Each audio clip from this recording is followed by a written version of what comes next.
Breaking news this Sunday night, Iran launches missiles at Israel. The first strikes in 2 months come after Israel bombed the suburb of Beirut. The ceasefire's up in smoke, fueling fears of a return to all-out war. A parent's nightmare. It just doesn't feel real. Global News speaks with the father of a 3-year-old killed in a bouncy castle accident.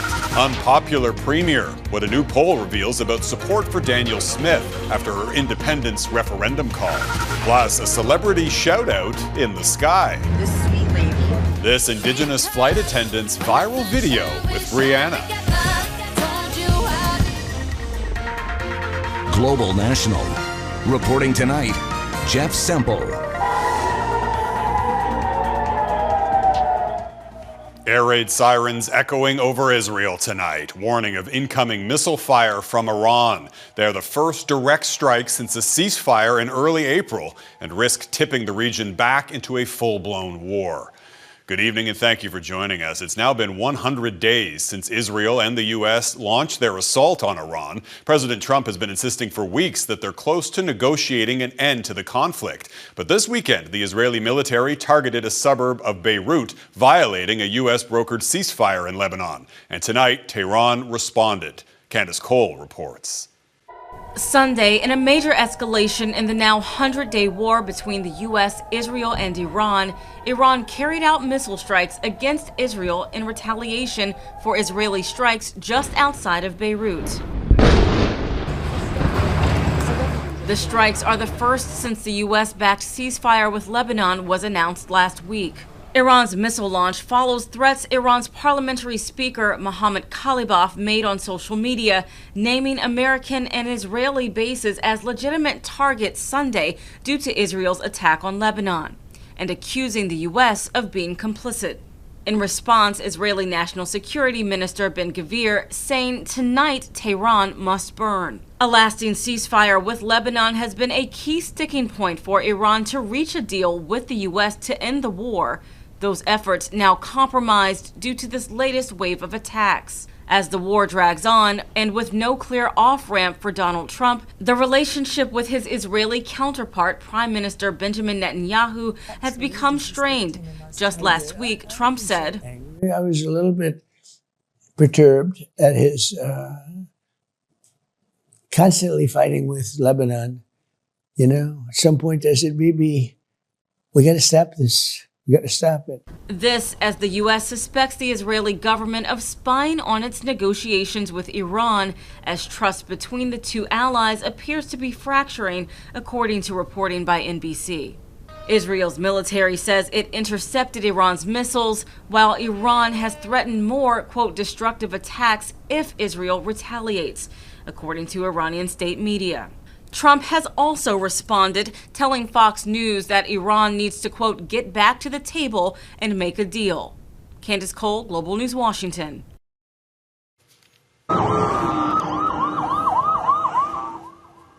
Earlier in the day, a Palestinian man opened fire in Israel, killing one person and wounding several others before being shot dead by police. Authorities say the incident is being investigated as a suspected terror attack, and it comes during heightened tensions following a recent wave of settler violence and the killing of a Palestinian baby in the occupied West Bank.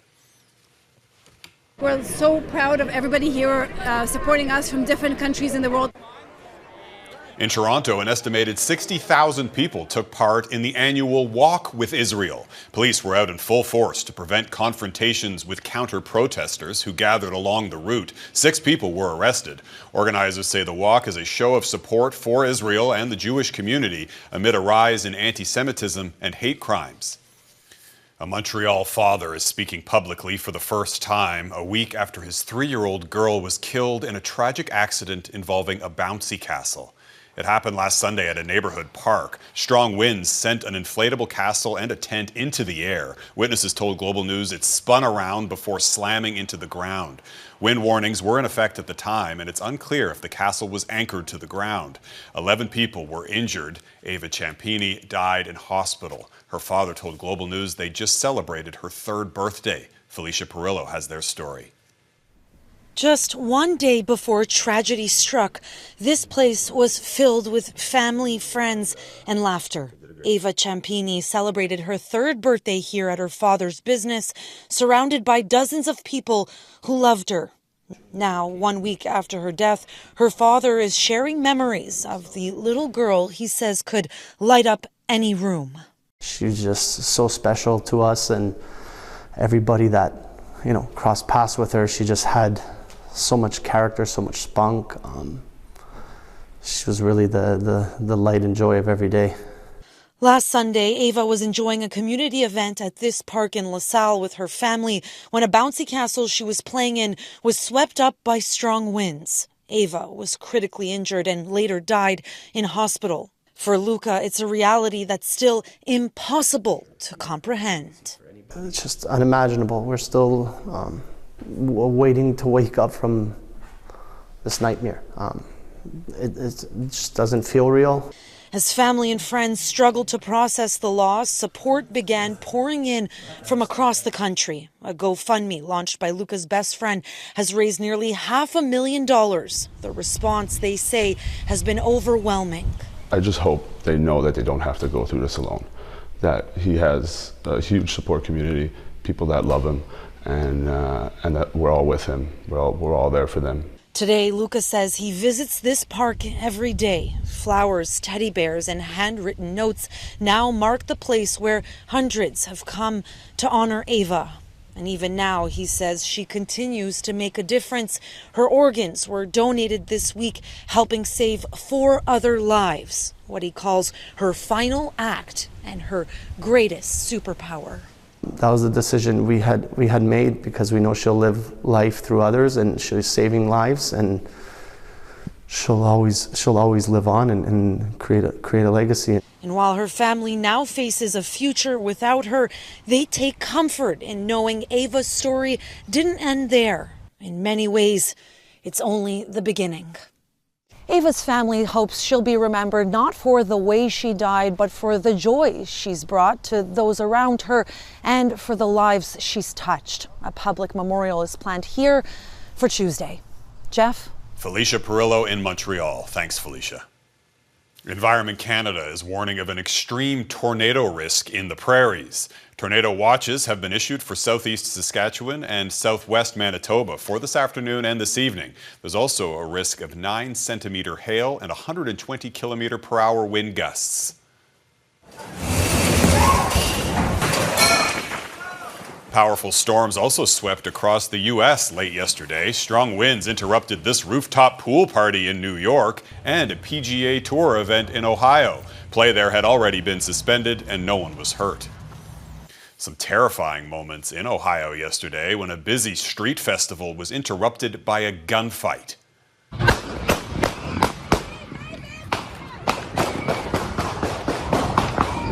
Police believe at least 2 gunmen firing at each other unleashed a hail of bullets. 12 people were injured, 2 of them in critical condition. The Old West End Festival attracts thousands of visitors to Toledo every year. Police are still searching for the suspects tonight. Tensions between the U.S. president and the news media erupted this weekend. During an interview with NBC's Meet the Press, Donald Trump repeated his widely debunked claims about election fraud. And when challenged and asked for evidence by the interviewer, the president stormed out. Your elections are crooked, and you're crooked, and Meet the Press is crooked, and so is ABC, and CBS, and CNN. But Mr. President, you're one-sided crooked network. So let's call it quits, because I've had enough. During the interview, Trump also defended his weaponization fund, which was meant to provide financial compensation to the January 6th Capitol Hill rioters. The fund is opposed by many Republicans and was blocked last month by a judge. Right now, CBS News, in my view, is on fire. That is former 60 Minutes correspondent Scott Pelley in his first interview since being fired last week after clashing with senior management. Pelley accused the leadership at CBS News of bowing to political pressure from the White House. The veteran American journalist claimed CBS News chief Barry Weiss tried to distort the network's coverage of anti-ICE protests in Minneapolis. Weiss has denied allegations of political interference. A new Ipsos poll conducted for Global News found a majority of Albertans appear to be unhappy with how Danielle Smith is performing as Premier and her handling of the separation issue. It comes on the heels of another poll out last week that suggested Albertans' support for independence is dropping. Eric Bay reports from Edmonton.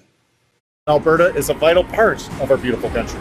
Mayors from Calgary, Red Deer, and Edmonton, three of Alberta's largest cities, together and showing their support for Canada. Leaving the country would harm Albertans, and that's the last thing that we need. That stance for staying comes as new polling from Ipsos shows most Albertans take a poor view of Premier Danielle Smith's performance on the matter. Done exclusively for Global News, the poll finds 56% of people in the province disapprove of the job Smith is doing, and 58% disapprove of how she and her government are handling potential separation. The Premier's level of approval and then her performance on the issue of separatism seem to be moving in lockstep right now. And it really seems to be pleasing no one. The Premier continuing to champion Confederation at a UCP Calgary Leaders Dinner Friday evening. Smith calling on voters to send a message to Ottawa not through separation, but with a mandate on immigration and constitutional changes that also requires input from Albertans. I am asking everyone here tonight to vote to remain and then vote yes to the other 9 referendum questions on the October 19th ballot. One political scientist believes allowing a separation question while campaigning against leaving is affecting the perception of Smith and her party. With the Ipsos poll showing among decided voters, the UCP now has a 3-point lead over the NDP. That's down from 9 points during the 2023 election. That reflects sort of that middle road that she's been trying to take, and the question reflects that.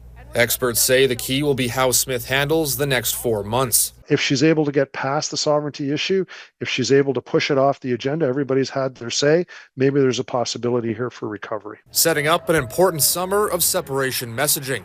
Eric Bay, Global News, Edmonton.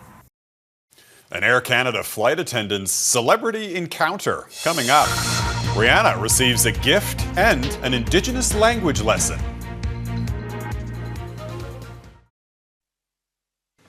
Ukraine is accusing Russia of striking a nuclear fuel storage facility near Chernobyl. Ukraine's president called the attack on nuclear infrastructure beyond outrageous. Authorities say the building was empty but significantly damaged. A separate Russian drone strike in Ukraine's southeast killed at least 3 people who were waiting at a bus stop. A consequential election is underway in Armenia. Voters there are choosing between candidates who want closer ties with Russia or the European Union and the U.S. The ruling party wants the former Soviet country to pivot away from Russia. Relations with Moscow soured in 2023 after Azerbaijan took control of the Karabakh region and Russia failed to intervene. Pro-Russian opposition candidates argue the prospects of joining the EU are low and that the country risks becoming another Ukraine if it drifts too far from Moscow. Canadians with documented injuries from the COVID-19 vaccines are demanding compensation. 3,000 Canadians are claiming to have been permanently injured as a result of those vaccines, and they'll have the chance to share their stories in Ottawa later this year. As Melissa Ridgen reports, they're hoping to spur the Public Health Agency of Canada to improve the Vaccine Impact Assistance Program. Thousands of Canadians diagnosed with injuries from COVID vaccines have languished for years without support, like Lori Irving. The nurse had to be vaccinated to work, but now lives with latent autoimmune diabetes, which doctors say was caused by a COVID vaccine.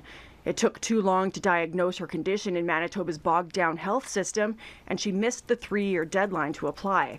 More than 3,500 people have sought support from Canada's beleaguered vaccine injury program, but only 252 people have made it through the tangle of red tape to get help. Shannon DuPont will tell you even that's a nightmare. The party's 4-digit extension, please compose it now, followed by the pound sign.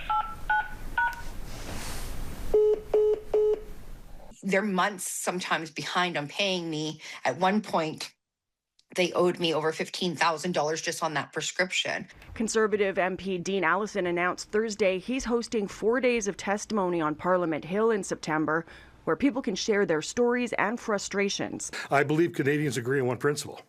If people have been harmed, they deserve compensation, support, transparency, and a timely assistance. We have a responsibility to recognize that they were injured, to listen to their stories, but we also have a tremendous responsibility to care for them. The goal, they say, is that hearing from the injured, the government will be motivated to improve the program to help those who've been denied support.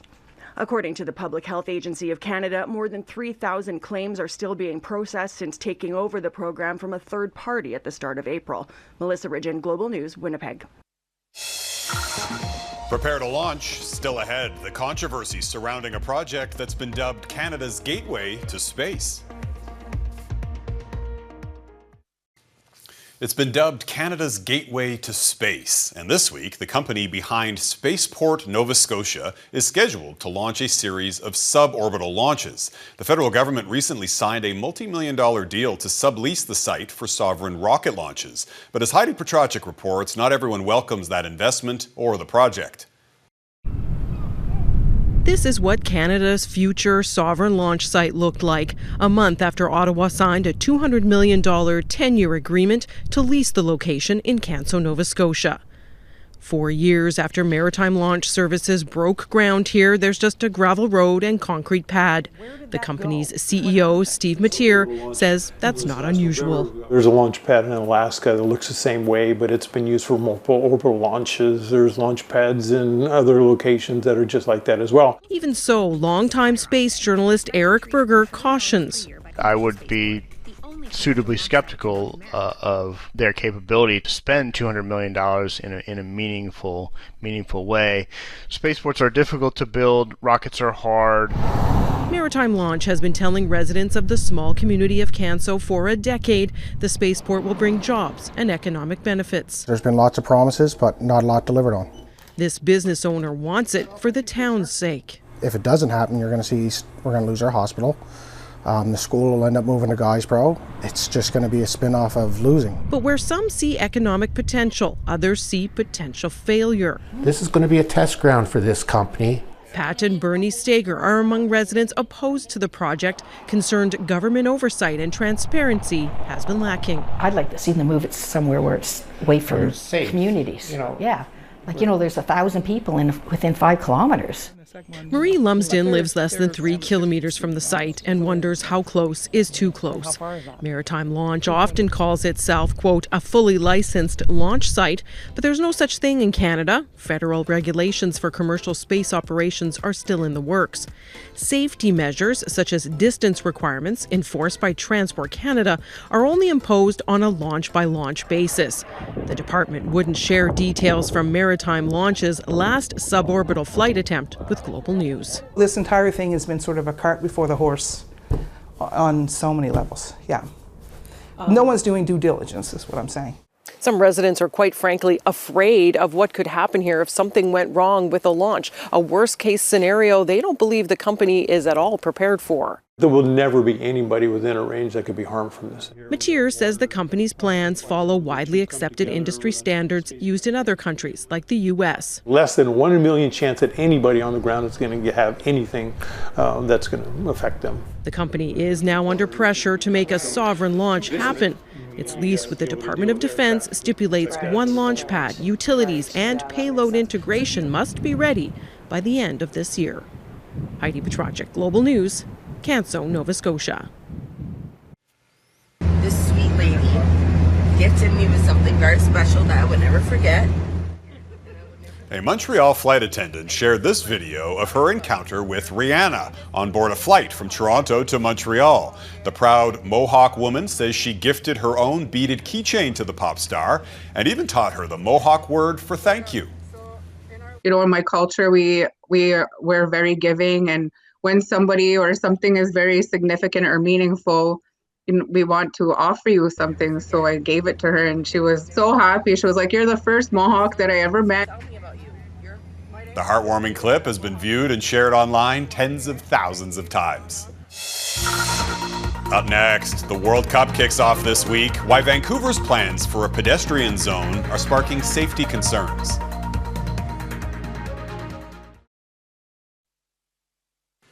Welcome back. The World Cup kicks off this week, and host cities Toronto and Vancouver are getting ready to welcome the world's biggest sporting event. Businesses are also hoping to cash in on an expected surge of visitors. But Vancouver's plan for a pedestrian zone is also highlighting that city's toxic drug crisis. Paul Johnson explains.